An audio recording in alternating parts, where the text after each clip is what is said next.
حضرت قائد اعظم محمد علی جناح رحمۃ اللہ علیہ 25 دسمبر کو پیدا ہوئے۔ آپ خلوص کے پیکر اور مسلمانوں کے ایک قابل فخر رہنما تھے۔ قائد اعظم کی فطری ذہانت قابل رشک اور قابل داد تھی۔ قائد اعظم رحمۃ اللہ علیہ سفر ریل کے دوران اپنے لیے 2 سیٹیں مخصوص کرایا کرتے تھے۔ ایک مرتبہ کسی نے اس کی وجہ دریافت کی تو جواب میں انہوں نے یہ واقعہ سنایا: میں پہلے ایک ہی سیٹ مخصوص کرایا کرتا تھا۔ ایک دفعہ کا ذکر ہے کہ میں لکھنؤ سے بمبئی جا رہا تھا۔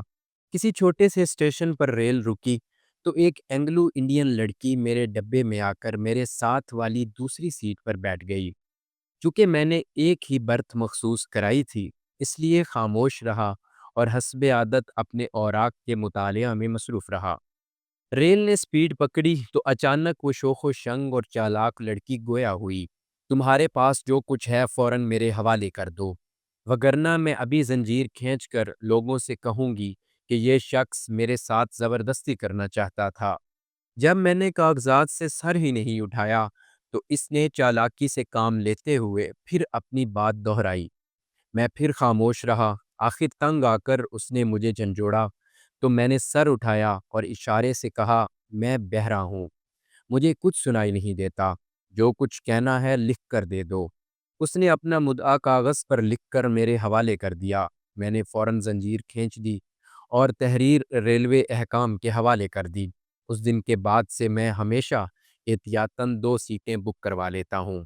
ایک بار قائد اعظم محمد علی جناح رحمۃ اللہ علیہ کالج کے طلباء سے پاکستان کا قیام وقت کی اہم ترین ضرورت ہے کہ موضوع پر خطاب دے رہے تھے۔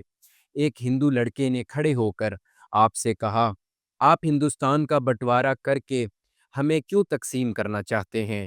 آپ میں اور ہم میں آخر فرق ہی کیا ہے؟ آپ کچھ دیر خاموش رہے تو ہندو طلباء نے آپ پر جملے کسنے شروع کر دیے۔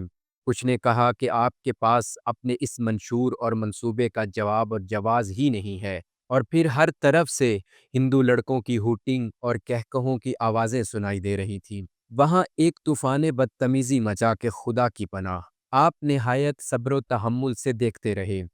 آپ نے اس اعتراض کا عملی جواب دینے کے لیے ایک پانی کا گلاس منگوایا۔ آپ نے تھوڑا سا پانی پیا اور پھر اس کو میز پر رکھ دیا۔ آپ نے ایک ہندو لڑکے کو بلایا اور باقی بچا ہوا پانی اسے پینے کو کہا، تو اس ہندو لڑکے نے وہ پانی پینے سے انکار کر دیا۔ پھر آپ نے ایک مسلمان لڑکے کو بلایا اور آپ نے اپنا وہی بچا ہوا پانی اس مسلم لڑکے کو پینے کے لیے دیا، تو وہ لڑکا فوراً بسم اللہ پڑھ کر قائد اعظم کا جھوٹا پانی گھٹا گھٹ پی گیا۔ آپ پھر سب طلباء سے مخاطب ہوئے اور فرمایا: یہ فرق ہے آپ میں اور ہم میں۔ ہر طرف سناٹا چھا گیا۔ اس طرح آپ نے ہندو قوم کی انسانی نفرت اور روایتی تنگ دلی کو بہت اچھے طریقے سے سب کے سامنے مدلل طریقے سے بے نقاب کر دیا۔ قائد اعظم رحمۃ اللہ علیہ سے لوگوں کی محبت کا یہ عالم تھا کہ ایک دفعہ وہ علماء اور شیوخ جنہیں لوگ ملنے کے لیے قطار میں کھڑے انتظار کرتے رہتے تھے، قائد اعظم رحمۃ اللہ علیہ کی سوائی کے ساتھ ساتھ بھاگتے رہے۔ یہ حیرت انگیز منظر دیکھ کر سردار عبد الرب نشتر بڑے جذباتی انداز سے حضرت قائد اعظم سے پوچھتے ہیں: یہ سب کیا ہے اور کیسے ہے؟ تو قائد اعظم رحمۃ اللہ علیہ فرمانے لگے کہ نوجوان، یہ سب اس وجہ سے ہے کہ ان سب لوگوں کو یقین ہے کہ میں انہیں کبھی دھوکہ نہیں دوں گا۔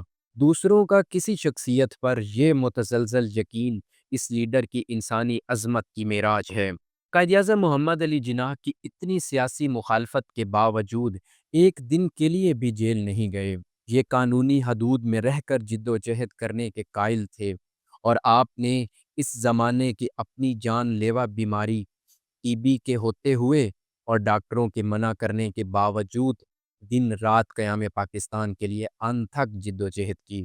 یہ وہ عظیم انسان تھے جنہوں نے اپنی خدا داد ذہانت سے دنیا کی تاریخ اور جغرافیہ بدل کر رکھ دیا۔ آپ کی باوقار شخصیت کا نمایاں پہلو یہ بھی تھا کہ آپ نے کبھی بھی ایسے الفاظ اپنے منہ سے نہیں نکالے جن کے بعد یہ کہنا پڑے کہ میں اپنے الفاظ واپس لیتا ہوں۔ آپ پہلے تولو پھر بولو کے سنہری اصول پر زندگی بھر قائم رہے۔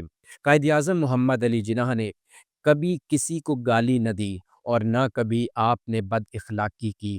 آپ اپنی بات اس قدر ٹھوس دلائل سے پیش کرتے تھے کہ بڑے بڑے لیڈر حیرت سے منہ میں انگلیاں دبا لیتے اور آپ کے سامنے لاجواب ہو جاتے تھے۔ اگر کبھی کوئی آپ کے خلاف دشنام درازی کرتا تو آپ جواب نہ دیتے بلکہ اس کی جہالت کو نظر انداز کر دیتے۔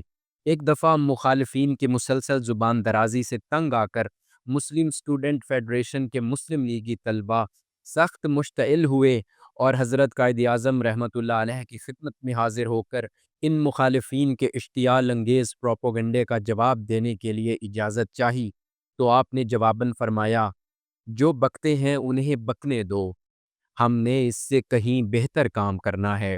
آپ کا یہ بہتر کارنامہ پاکستان کی صورت میں ہم سب کے سامنے ہے۔ قائد اعظم رحمۃ اللہ علیہ نے سیاست یا ہم سے کچھ نہیں لیا، بلکہ انگریزوں کے زمانے کے اس مہنگے ترین وکیل نے مرنے سے پہلے اپنا سب کچھ اسلامیہ کالج پشاور کو ہدیہ کر دیا۔ بعض مسلمان لیڈروں کے کچھ خدشات بھی تھے۔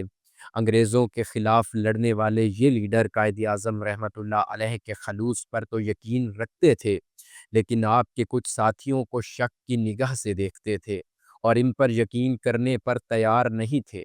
یہ تاریخ کی ستم ظرفی ہے کہ پاکستان کی تاریخ کو کامیاب ہوتا دیکھ کر حسب روایت کچھ فصلی بٹیرے، انگریزوں کے ایجنٹ، کچھ جاگیردار بھی اس تحریک میں شامل ہو گئے۔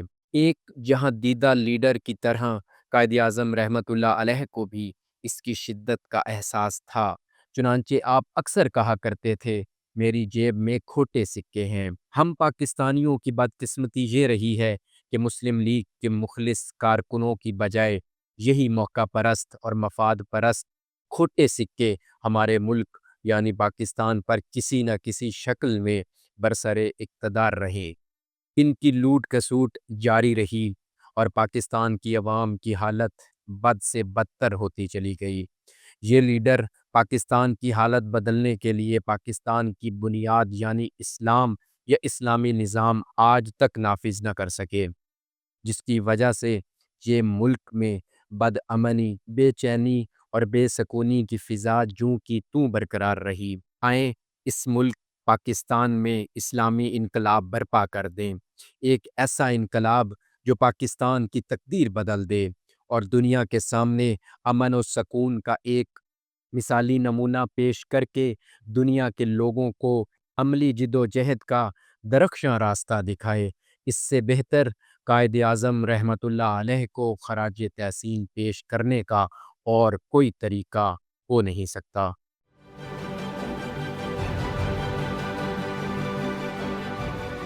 عکس، سچائیوں اور حقائق کا عکس۔